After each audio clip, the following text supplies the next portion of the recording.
და ახლა ისევ ახლო აღმოსავლეთში ვართ. მე ნატაშა კიერუჩუკი ვარ და მადლობა რომ ჩვენთან ერთად ხართ. ჩრდილოეთ ისრაელი ახლა გლობალურ ვაჭრობაში ბევრად უფრო დიდ როლზეა ორიენტირებული. ჰაიფას ყურედან იორდანიის საზღვრამდე ადგილობრივი ლიდერები ძალებს აერთიანებენ, რათა რეგიონი ინდოეთი, ახლო აღმოსავლეთი ევროპის დერეფნის მთავარ გოლად აქციონ. და მე მივედი რომ ახლოდან მენახა რა შენდება. ნახეთ.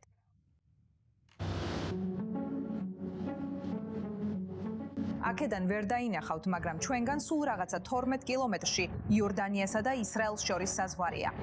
ეს არის ბეიტ შეანის სარკინიგზო სადგური. ეს რკინიგზა ჰაიფას ქალაქამდე მიდის.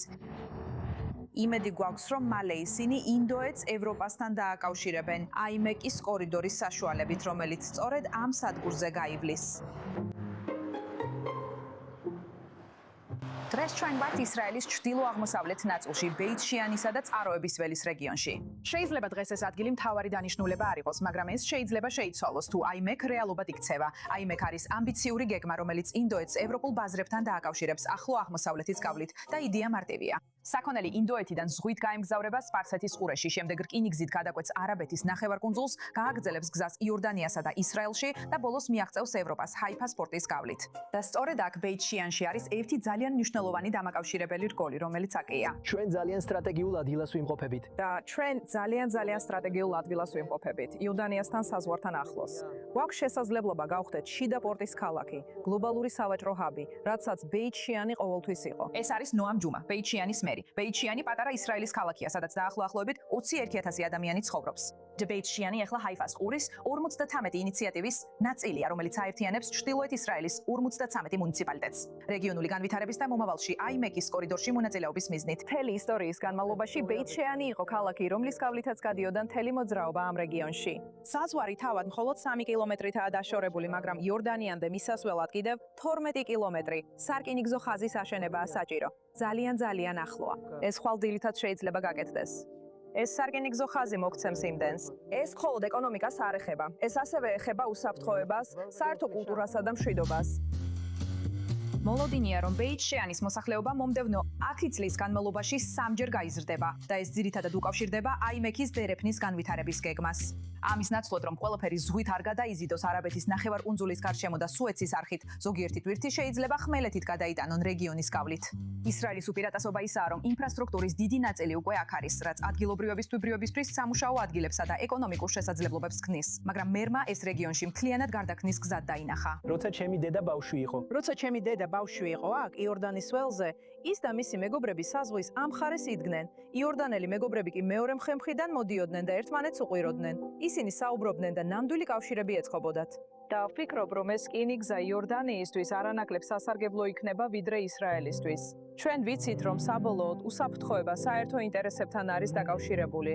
და როცა აქ არის რაღაც, რომლის დაცვაც ყველას აინტერესებს, მაშინ ყველა მართლაც იცავს მას. მინდოდა თავად მენახა საზღვარი, ამიტომ შევხვდი წყაროების ველის რეგიონის მერს იტამარ მატიას, რომელმაც სამხედრო ზონაში შეგვიყვანა, ადგილზე, რომელიც მომავალში იორდანიასა და ისრაელს შორის სატრანზიტო ცენტრად უნდა იქცეს. ჩვენ ბეიტ შეანის სამხრეთ აღმოსავლეთით ვართ, იორდანიის საზღვართან. ეს წყაროების ველის რეგიონია, რასაც ჩვენს წინ ხედავთ იორდანიის კარიბჭეა. ეს ხიდია, რომელიც პირდაპირ იორდანიაში გადის და სწორედ აქ გაივლის აიმეკის მარშრუტი. ხედავ, რომ აქ მთლიანად ბეტონით არის გადაკეტილი. დიახ, ამჟამად ეს დაბლოკილია. მაგრამ ჩვენ ვიმყოფებით ადგილზე, რომლის ხედვაც 30 წლის წინ დააფუძნეს ისრაელის ყოფილმა ლიდერებმა, შიმონ პერესმა და იიცხაკ რაბინმა და ჩვენ ამ ხედვას რეალობად ვაქცევთ. რეგიონულმა საბჭომ ეს ხიდი 5 წლის წინ ააშენა, რომელიც ფაქტობრივად იორდანიაში გადის, მაგრამ ჯერ არავის გადაუკვეთავს. იდეა ისაა, რომ იყოს ტერიტორია, სადაც ორივე მხარე ერთად იმუშავებს. ინდუსტრიული ზონა იორდანიის მხარეს და მოწინავე დასაქმების ზონა ისრაელის მხარეს ჩვენს ტერიტორიაზე, რომელსაც ამჟამად უწევთ პოპულარიზაციას. უკვე არსებობს ბიუჯეტი იმ გზისთვის, რომლითაც აქ მოვედით, რომელიც ინდუსტრიულ ზონამდე მიიყვანს. ჩვენ განვავითარებთ თელ ტერიტორიას ქარხნებისთვის, კვლევითი ცენტრებისა და სხვა დანიშნულებისთვის. იმედი გვაქვს, რომ როგორც იორდანიელი, ისე ისრაელელი მუშები შეძლებენ ამ ხიდის გამოყენებას, რათა გადაკვეთონ და ორივე მხარეს მდებარე ქარხნებში იმუშაონ. ეს ასევე ემსახურება IMEC-ის ხედვას, რადგან საბოლოოდ მთელი დერეფანი, რომელიც იწყება ინდოეთში და მიდის ევროპამდე, სწორედ ამ გეოგრაფიულ ტერიტორიაზე გადის. მაგრამ არსებობს მიზეზი, რის გამოც ეს ხიდი ჯერ კიდევ ცარიელია. ეს არის კვამლის კუმბარა, რომელსაც ძირითადად ამ ტერიტორიის დასაბურავად იყენებენ უსაფრთხოების მიზნით, რადგან არის შემთხვევები, როდესაც ადამიანები უკანონოდ კვეთენ ამ საზღვარს და ისრაელში შედიან. დღის ბოლოს ამჟამად ეს არის სამხედრო ზონა, ხომ ასეა, ასე რომ სანამ IMS-ი განვითარდება, სანამ ეს ტერიტორია განვითარდება, ის უსაფრთხოების რისკად დარჩება და არმია აქ უნდა იყოს. აქ განვითარება შეჩერდა უსაფრთხოების და გეოპოლიტიკური მდგომარეობის გამო, რომელიც იორდანიასა და ისრაელს შორის იყო და ცუდი ურთიერთობების გამო რაც ჰქონდა. და ახლა საბედნიეროდ ამ მდგომარეობიდან გამოვდივართ. ყველაფერი ისრაელის სახელმწიფოზეა დამოკიდებული. მიწა მზად არის ტენდერისთვის. დეველოპერები აქ მოსვლას აპირებენ და ჩვენ როგორც საბჭო ვმოქმედებთ. შეგვიძლია, მზად ვართ. უბრალოდ დაწყება გჭირდება. ინფრასტრუქტურა შეიძლება ახლოს იყოს, მაგრამ პოლიტიკური ურთიერთობების აწყობა ბევრად უფრო რთულია. ისრაელსა და იორდანიას შორის მშვიდობის ხელშეკრულება უკვე 3 წლეულზე მეტია არსებობს, მაგრამ ომის დროს ურთიერთობები უფრო და უფრო დაიძაბა. დღევანდელი იორდანიელები ჩვენთან რეალურად არანაირ მნიშვნელოვან კონტაქტში არ არიან. არსებობს პოლიტიკური მგრძნობელობა და ჩვენ ჯერ კიდევ ომის შუაგულში ვართ.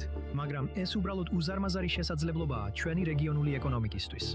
ყოველი გასული დღე დაკარგულია. რკინი გზა უკვე აქ არის, ხიდიც უკვე აქ არის და ხედვაც უკვე არსებობს. რა აკლია? ეს 12 კილომეტრი და პოლიტიკური ნება, რომ ისინი დავაკავშიროთ.